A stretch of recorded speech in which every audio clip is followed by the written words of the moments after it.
आज की दुनिया जितनी आधुनिक है उतनी ही ज्यादा अंधविश्वास से घिरी हुई भी है। इसीलिए साइंस बिना फैक्ट्स के किसी भी चीज पर भरोसा नहीं करता। जब तक आपको किसी भी ऐसी चीज से डेटा ना मिले जो आपकी इंद्रियों की जगह ना ले पाए और उन्हें इन्हांस ना कर पाए, तब तक साइंस उसे फैक्ट या एविडेंस नहीं मानता। तो स्वागत है आपका फ्लेमिंग माइंड्स के एक और वीडियो में। आज हम बात करेंगे एक ऐसे टॉपिक पर जिसे साइंस तो सच नहीं मानता, पर बहुत से पैरासाइकोलॉजिस्ट और स्पिरिचुअल लोग ऐसा एक्सपीरियंस करने का दावा करते हैं। आत्मा एक ऐसी चीज है जिसकी मौजूदगी पर आज भी सवाल उठते हैं। और अगर मैं ये कहूँ कि आत्मा ट्रेवल करके किसी दूसरे यूनिवर्स में या किसी दूसरी दुनिया में जा सकती है, तो क्या आप बिलीव करेंगे? नहीं, राइट? पर आज हम बात करेंगे कुछ ऐसे लोगों के बारे में जिनका कहना है कि आत्मा किसी भी बॉडी से निकलकर जहाँ चाहे वहाँ ट्रेवल कर सकती है। और आखिर में हम बात करेंगे एक्चुअल साइंटिफिक फैक्ट्स की जो हमें ऐसी चीजों का असल रीजन बताएंगी। तो वीडियो को अंत तक जरूर देखें। बात है 1973 की, जब दुनिया अंतरिक्ष को एक्सप्लोर कर रही थी। दूसरे प्लैनेट्स पर जाकर वहाँ का वातावरण जानने की कोशिश की जा रही थी।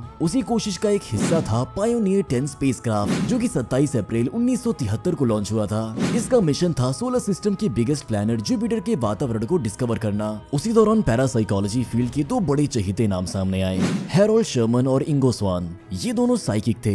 इन दोनों ने स्पिरिचुअलिटी, पैरानॉर्मल मिस्ट्री और अन्य ऐसे टॉपिक पे बहुत सी किताबें लिखी हैं। उस दौरान हैरोल्ड शर्मन और इंगो स्वान ने कुछ ऐसी बातें कही जिसे सुनकर सब दंग रह गए। इनका कहना था कि पायोनियर 10 के जुपिटर जाने से पहले ही इन्हें पता है कि वहाँ क्या खोजें होंगी।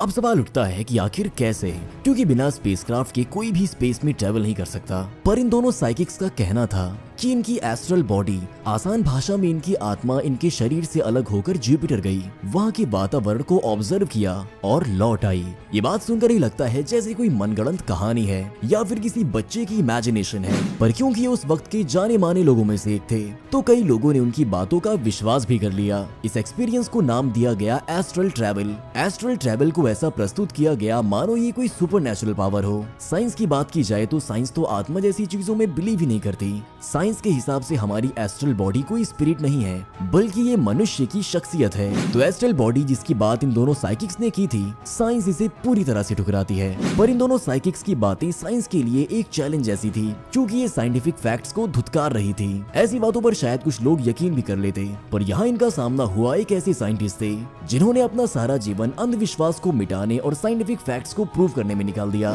साइंटिस्ट जेम्स रैंडी एक विख्यात साइंटिस्ट थे जो सुपरनैचुरल पावर्स या अंधविश्वास पर बिल्कुल ट्रस्ट नहीं करते थे। उन्होंने हैरोल्ड और इंगो के बताए गए ऑब्जर्वेशंस को नोट किया और उन पर स्टडी की। कुल मिलाकर पूरे 65 ऑब्जर्वेशंस नोटेड थे। और जब 1974 में स्पेसक्राफ्ट से असल डेटा आया, तो हैरोल्ड और इंगो के नोट किए ऑब्जर्वेशन से टैली किया।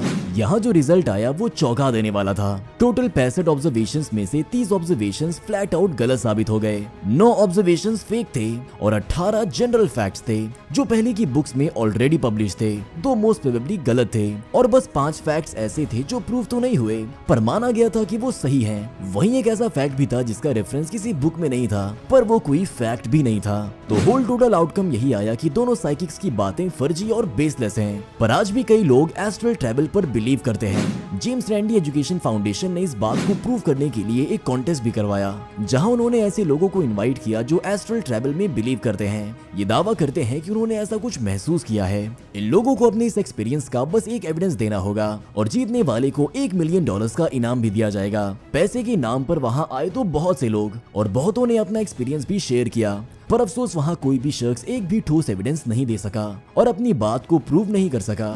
अब एस्ट्रल ट्रैवल को प्रूव करने के लिए साइकिक्स पैरेलल यूनिवर्स थ्योरी का इस्तेमाल करते हैं। क्योंकि पैरेलल यूनिवर्स थ्योरी एक वेल एस्टैब्लिश थ्योरी है, तो उन्हें लगता है कि वो उसका सहारा लेके बच सकते हैं। पर साइंस अपने लॉस का मिसयूज नहीं होने देता। यहाँ नाम आता है एक बहुत ही दिग्गज क्वांटम फिजिसिस्ट का, जो कि स्ट्रिंग फील्ड थ्योरी के को-फाउंडर है, जिसने आइंस्टाइन का इक्विवेलेंट फॉर्मूला बनाया है जो ब्रह्मांड के सिद्धांतों का वर्णन कर सके। और सिर्फ यही ब्रह्मांड नहीं, यहाँ बात हो रही है मल्टीवर्सेस की 11 डायमेंशंस की, जो ब्रह्मांड के टोटल डायमेंशंस हैं। स्ट्रिंग फील्ड थ्योरी में इतने ही डायमेंशंस का यूज इसलिए किया गया है क्योंकि मैथमेटिकली यही सही नंबर है जो पूरे यूनिवर्स को होल्ड करके स्टेबल रख सकता है। ये सारी डिस्कवरीज करने वाले क्वांटम फिजिसिस्ट मिकियो काको एस्ट्रल ट्रैवल में बिलीव नहीं करते थे। और जब बात आई पैरेलल यूनिवर्स की तो उन्होंने बताया कि ब्रह्मांड में बहुत यूनिवर्स निश्चित तौर से मौजूद हैं, पर हमारे मैटर की फ्रीक्वेंसी उस यूनिवर्स से मैच नहीं करती और इस वजह से हमारा उस यूनिवर्स में इंटरेक्ट करना इम्पॉसिबल है। मतलब हम वहाँ किसी भी तरह से ट्रेवल नहीं कर सकते। तो क्या अब हम ये मान लें कि वो सारे लोग अपने एस्ट्रल ट्रेवल के एक्सपीरियंस के बारे में झूठ बोल रहे हैं? आपको क्या लगता है?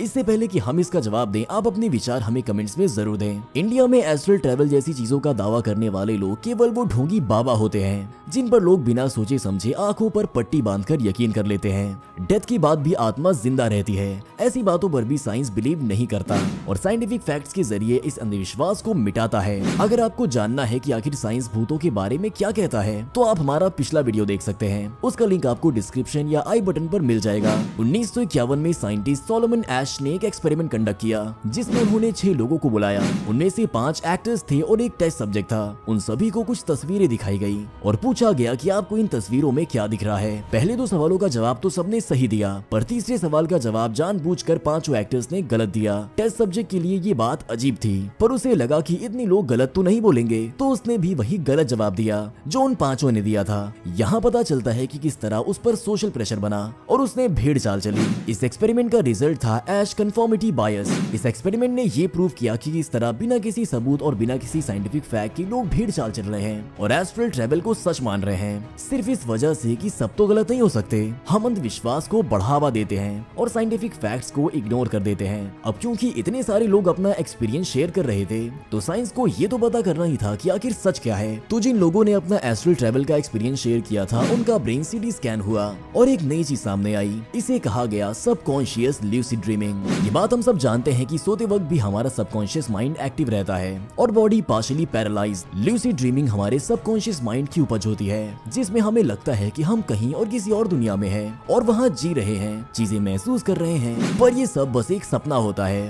ल्यूसिड ड्रीमिंग के दौरान हम वैसा ही कुछ महसूस करते हैं जैसा हम पार्शियली पैरालाइज्ड होने के दौरान किसी हॉरर सपने को देखकर करते हैं। हमें लगता है कि हम अपना शरीर चाहकर भी मूव नहीं कर पा रहे हैं और सपने की चीजें रियल लगती हैं। जितने लोगों ने अपना एस्ट्रल ट्रैवल का एक्सपीरियंस शेयर किया, लगभग उन सबके माइंड में यही सबकॉन्शियस ल्यूसिड ड्रीमिंग देखी गई। यहाँ तक कि उसे इंड्यूस करने का तरीका भी देखा गया। तो हम ये कह सकते हैं कि सब लोगों के लिए ये बातें केवल कहानियां या पैसे कमाने का जरिया नहीं थी। उन सबका दिमाग लूसिड ड्रीमिंग का शिकार था। वैसे आपको बता दूं, लूसिड ड्रीमिंग कोई बीमारी नहीं है, ये बस हमारे दिमाग की उपज है, जो कि हमेशा नहीं होती, बस कभी कभार ही होती है। 1997 के डेटा के अनुसार लूसिड ड्रीमिंग केवल 27% लोगों ने एक्सपीरियंस की हुई है। तो इन सब बातों से ये तो साफ हो गया है कि एस्ट्रल ट्रैवल जैसी कोई चीज एग्जिस्ट नहीं करती। ये केवल लूसिड ड्रीमिंग की वजह से हो सकता है। और जो लोग इस पर यकीन करते हैं बिना एक्सपीरियंस किए, वो एश कन्फर्मिटी बायस का एग्जांपल है, यानी कि वो सोशल प्रेशर का शिकार हैं। वैसे आपको क्या लगता है, क्या सच में एस्ट्रल ट्रैवल जैसी कोई चीज होती है? और क्या आपने कभी ऐसा कुछ एक्सपीरियंस किया है? हमें कमेंट सेक्शन में जरूर बताएं। वीडियो अच्छी लगी हो तो वीडियो को लाइक करें और ऐसे ही अमेजिंग साइंटिफिक टॉपिक्स के बारे में जानने के लिए हमारे चैनल को सब्सक्राइब करें। Thank you.